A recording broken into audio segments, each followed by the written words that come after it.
Última parte do capítulo 6 falando do medo. Esse medo está cumprido, né? Mas o medo, ele trava muitas coisas na nossa vida. E hoje a gente entra na parte que fala da culpa, que faz uma relação com o medo também. Lembrando, se você quiser aproveitar todo esse movimento da reflexão aqui, da leitura, e fazer um movimento para você se livrar de alguns bloqueios relacionados à culpa, ao medo, à tristeza e todas as outras emoções que ainda vamos ver, acesse o link aqui embaixo no Evoluindo Deixando Ir. Então vamos começar. Culpa. Uma forma particular do medo é o que chamamos de culpa. Culpa está sempre associada com o sentimento de que algo está errado e é passível de punição, real ou imaginária. Se a punição não está próxima no mundo externo, ela se expressa como autopunição em um nível emocional.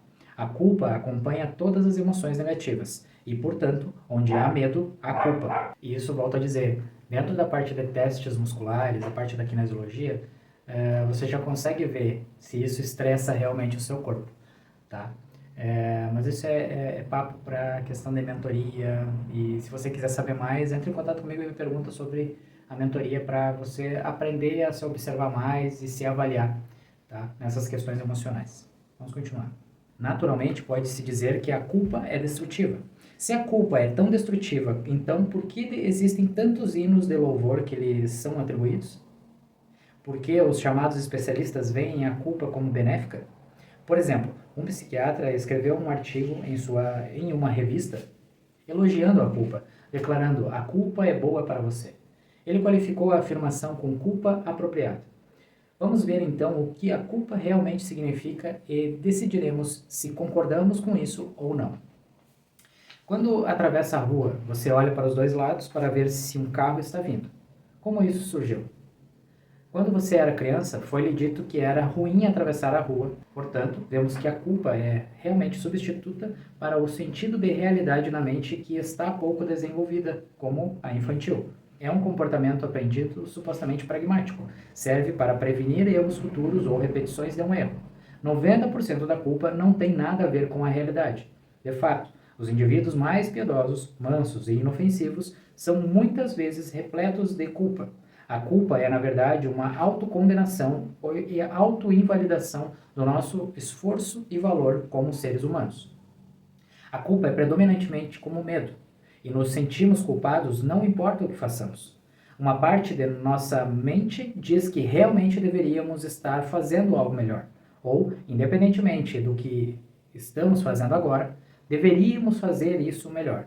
Nós deveríamos ter uma pontuação melhor no golfe. Nós deveríamos ler um livro em vez de assistir a televisão. Nós deveríamos fazer amor melhor, cozinhar melhor, correr mais rápido, crescer mais, ser mais forte, ser mais esperto, ser mais educado. Entre o medo de viver e o medo de morrer se encontra a culpa do momento. Procuramos escapar permanecendo inconscientes sobre isso por meio da supressão, repressão, projeção nos outros e por escapismos. Permanecer inconsciente da culpa, no caso a repressão, no entanto, não a resolve. A culpa emerge novamente na forma de autopunição e por meio de acidentes e infortúnios, perdas de emprego e relacionamentos, doenças físicas, cansaço, exaustão e as múltiplas maneiras pelas quais a mente engenhosa descobre como provocar a perda de prazer, alegria e vivacidade. A culpa representa a morte da nossa forma que o amor representa a vida.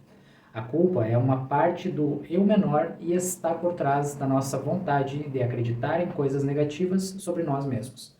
A culpa e a felicidade do dia são destruídas instantaneamente por uma observação negativa de um membro da família, amigo ou vizinho. É improvável existir a doença física sem culpa, e a culpa é a negação da nossa inocência interior intrínseca. Por que acreditamos em tanta besteira? Não é exatamente devido à nossa inocência? Não é porque, conforme crescemos, acreditamos que o que os outros nos dizem é verdade? E, mesmo atualmente, ainda acreditamos que o que os outros nos dizem é a verdade?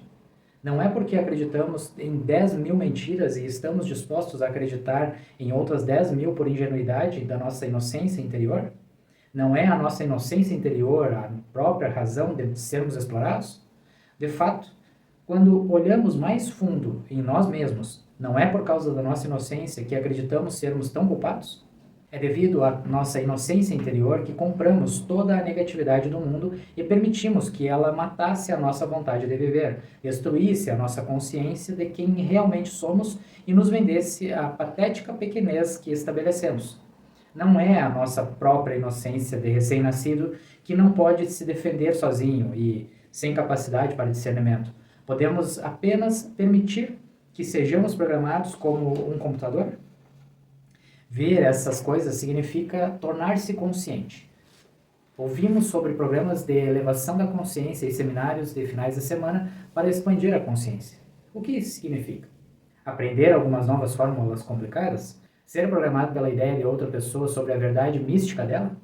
A maioria dos programas de consciência se resumem a este ponto essencial: tornar-se consciente do que estamos acreditando, do que estamos aceitando diariamente. Vamos olhar para o que já fomos programados e questionar esses programas, desarmá-los e deixá-los ir. Vamos acordar e nos livrar de sermos explorados e escravizados pelas programações negativas do mundo.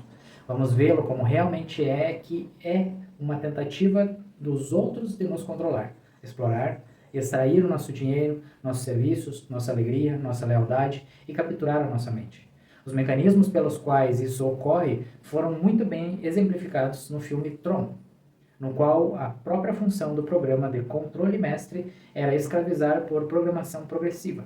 Quando virmos a verdade de como a programação acontece, veremos que somos puros, computadores em branco. Somos o espaço inocente onde a programação está acontecendo. Quando olharmos para tudo isso, vamos ficar com raiva. Raiva é melhor que a resignação, apatia, depressão e tristeza. Significa assumir o controle da nossa mente em vez de deixá-la para a televisão, o jornal, as revistas, os vizinhos, as conversas no metrô, as observações ao acaso da garçonete, o lixo dentro e o lixo fora. O que veio nos nossos bancos de memória é lixo, e quando virmos isso, teremos muito menos medo. Sentiremos prazer em começar a deixar os sentimentos emergirem, vendo-os pelo que realmente são, limpando todo o lixo e deixando tudo ir. Uma vez que olharmos profundamente dentro de nós e descobrirmos a nossa inocência interior inata, vamos parar de nos odiar, vamos parar de nos condenar e vamos parar de acreditar na condenação dos outros e nas suas tentativas sutis de invalidar o nosso valor como seres humanos. É hora de restabelecer o nosso próprio poder e parar de dá-lo para toda fraude passageira que agita os nossos medos e nos faz perder algum dinheiro ou nos escraviza para a sua causa, vivendo da nossa energia. É fácil escapar de todo esse medo porque temos o poder de escolha agora.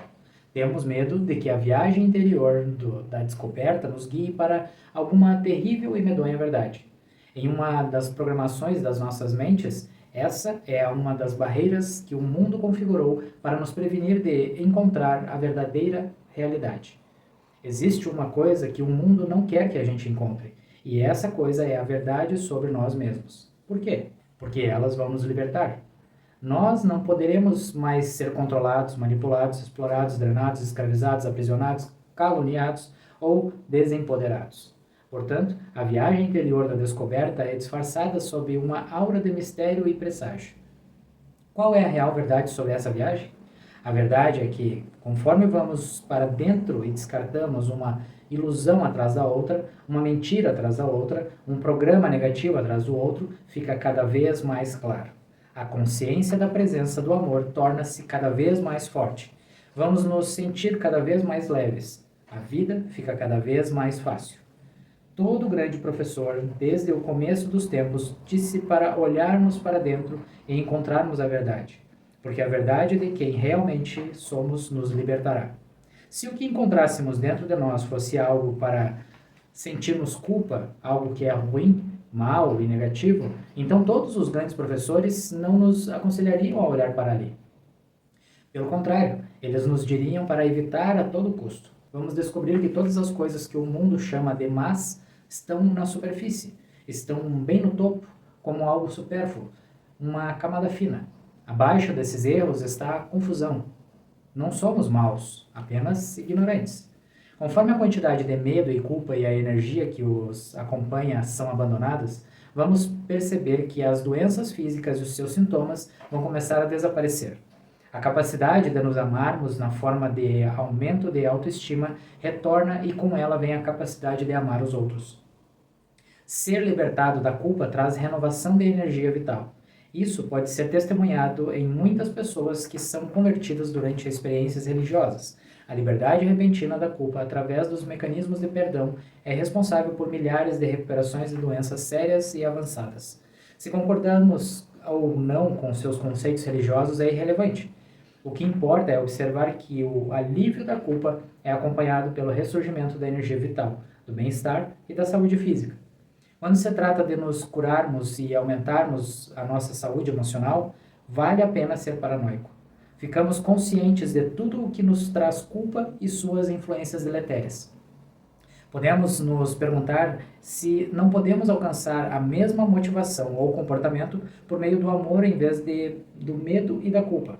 É a culpa a única razão para que a gente não esfaqueie o nosso vizinho? Exato. Porque não pode ser o fato de que nos recusamos a esfaquear alguém porque o amamos e nos importamos com ele como outro humano que é intrinsecamente inocente e está lutando para crescer, mas pode cometer alguns erros ao longo do percurso, assim como a gente errou antes? Não seria seguir os ensinamentos religiosos, independente de quais sejam, mais efetivo se feito por amor e apreciação em vez de culpa e medo? Podemos nos perguntar, para que precisamos da culpa? Qual serviço conseguimos prestar com isso? Somos tão incrivelmente estúpidos que nos movemos apenas com a culpa? Somos inconscientes? Não podemos considerar que o sentimento dos outros possa substituir a culpa como motivação para um comportamento humano apropriado? Conforme examinamos essas questões e observamos suas origens sociais, vemos que a Idade Média está longe de acabar. A Inquisição apenas tomou novas formas e mais sutis de crueldade. Nós, involuntariamente, acreditamos em um sistema de negatividade que está controlando o mundo. Fazer algo ser errado ao fonte de culpa é realmente uma forma de crueldade, não é mesmo? Permitimos que os outros nos programem com métodos de autotortura e podemos ver que nós nos retaliamos por convidar outros a se torturarem em troca. Nós nos permitimos ser manipulados pela culpa e viramos o jogo e usamos o mesmo mecanismo de culpa para tentar explorar e controlar os outros.